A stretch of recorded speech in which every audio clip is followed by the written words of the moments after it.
How to build an app using Blackbox app.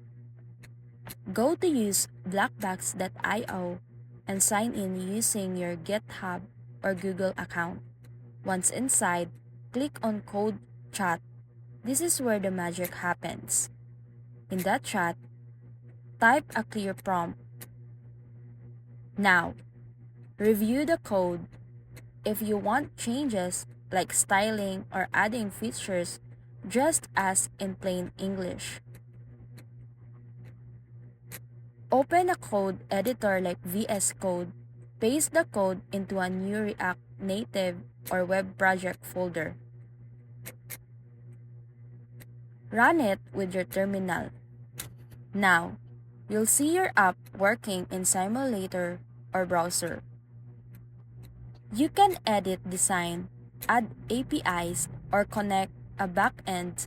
Blackbox can assist with each step. Once finished, build and export your app for iOS, Android, or web. And that's it.